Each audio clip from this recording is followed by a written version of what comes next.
In September, Venezuela tried to check a U.S. Navy ship, executing what fighter pilots call a hook attack. With the U.S. constantly pressing against Venezuela, especially with heavy tariffs, Venezuela tried to get a little payback. But their textbook tactics weren't enough for the U.S. military, and you won't believe what happened next. At 15:14 hours on September 4th, the calm skies over the Caribbean saw a massive change when two Venezuelan F-16 broke through the clouds. The F-16s were flying low at 5,000 feet and executed what many fighter pilots call a hook attack. This is a maneuver intended to confuse and overwhelm a ship's defenses by splitting targets and approaching from different directions. It was a textbook tactic from a bygone era and had worked pretty well during the Falklands War in the early 1980s. But this was not 1982, and they were facing one of the strongest military forces in the world.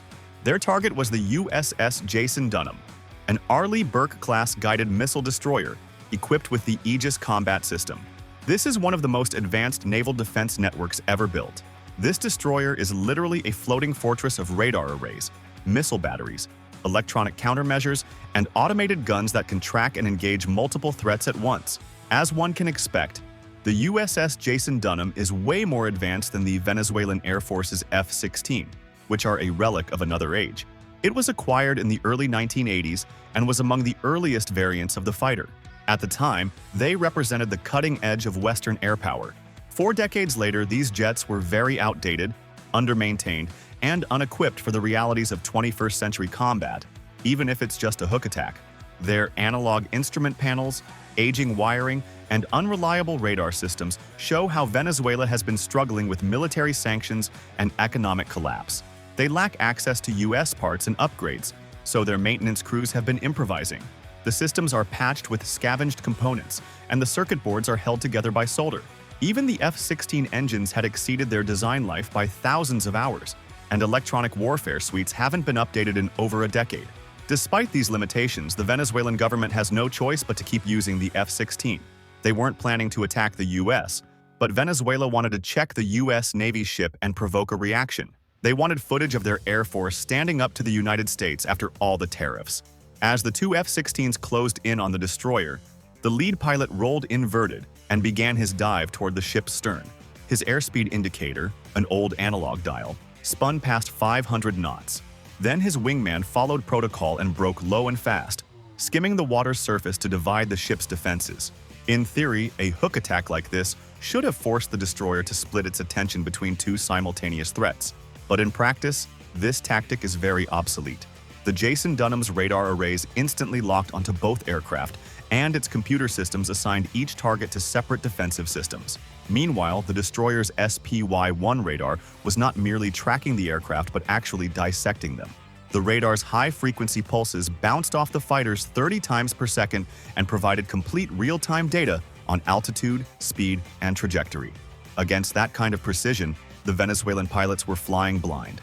In the cockpit, the Venezuelan lead pilot armed his AIM-9L Sidewinder, a missile that had been revolutionary when Ronald Reagan was still president. The infrared seeker started its circular scan, looking for a heat source to lock onto, but Sidewinders were designed to hunt jet exhaust and not ships. The missile's seeker head operated in the 3 to 5 micron infrared range, tuned to the heat of engine exhausts at roughly 1,000 degrees Celsius. The ship's smokestacks emitted heat in a completely different wavelength, around 8 to 12 microns, so it's too cool to be detected. The result was tragic and absurd. The Sidewinder could not see the destroyer.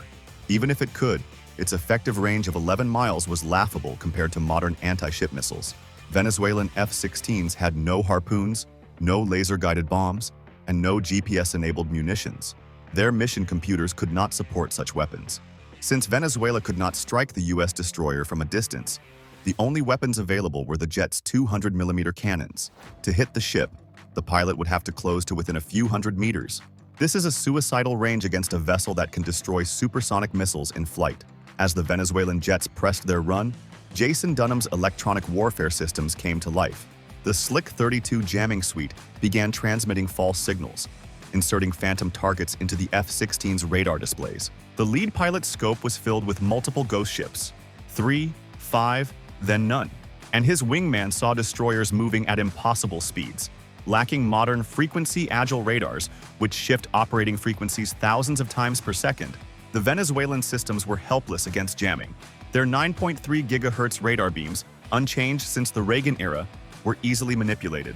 The pilots had no way to distinguish real targets from illusions. They were flying through electronic fog, their instruments lying to them at every turn. Inside the U.S. destroyer's Combat Information Center, the atmosphere was calm and clinical.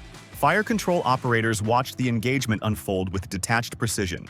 The CIWS systems tracked the Venezuelan aircraft perfectly, and the SPY-1 radar fed continuous targeting data. If the U.S. decided to fight back, either one of their guns could have destroyed the F-16s within seconds of engagement. The Venezuelan pilots aborted their first attack. Regrouping for another attempt, they were running dangerously low on fuel. Afterburners consumed thousands of pounds of fuel per minute. Without modern data links like Link 16, which U.S. aircraft used to share real-time tactical data, they were forced to communicate through hand signals. When they returned the next day, the situation was even worse. Both aircraft were showing severe signs of mechanical fatigue. One engine compressor stalled mid-climb. The other suffered electrical surges from corroded wiring. The flight control systems lagged. Hydraulic pressure fluctuated, and warning lights blinked constantly. Still, they flew, driven by orders. But the second day, the Venezuelan flyers arrived to check the U.S. Navy ship. It played out like it did the day before. Their radars showed phantom ships again. Their altimeters failed intermittently, and electromagnetic interference from the destroyer's radar scrambled their instruments. The pilots' radar warning receivers continued to report threats that didn't exist. As for the U.S. destroyer, it didn't fire a single round. There was no need. All the U.S. did was record every radar emission, communication, and tactical maneuver for intelligence analysis. The F-16s had unintentionally provided the U.S. Navy with a detailed portrait of Venezuela's combat capabilities. After multiple failed passes, both Venezuelan aircraft turned for home. The lead pilot's engine failed completely just before crossing back into Venezuelan airspace, forcing a dead-stick landing at Barcelona airport. His wingman arrived minutes later with barely 90 seconds of fuel remaining. They had burned through about 14,000 pounds of fuel and yet accomplished absolutely nothing. There were no hits or damage, not even a reaction from the U.S. destroyer beyond passive observation. The Jason Dunham continued on its patrol toward Colombia, and its crew hardly ever remembered the event by the time it ended. In Washington, defense analysts reviewed hours of drone footage and radar telemetry. Within days, 10 F-35 Lightning IIs were deployed to Puerto Rico, a routine rotation that nonetheless underscored the vast disparity in capability. Against an F-35, those aging Venezuelan F-16s would have been invisible before they ever crossed the coast. In the wake of the September 4th flyover by the Venezuelan F-16s, the United States reacted swiftly and firmly. The Department of Defense issued a public statement that characterized the Venezuelan aircraft's hook attack as highly provocative and expressly designed to interfere with U.S. counter-narcotics and counter-terror operations. In its messaging, the Pentagon knew that the aircraft's movement was an act of war, but warned Venezuela, or as the statement put it, the cartel running Venezuela, not to attempt any other interference with the U.S. military operations in the region. The Defense Department said that this was a deliberate gesture of provocation.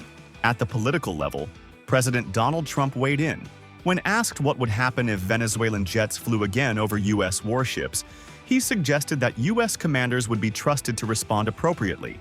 If they fly in a dangerous position, he said, you or your captains can make the decision as to what they want to do. In other remarks, Trump also warned that any Venezuelan aircraft will be in trouble if they threaten U.S. naval assets.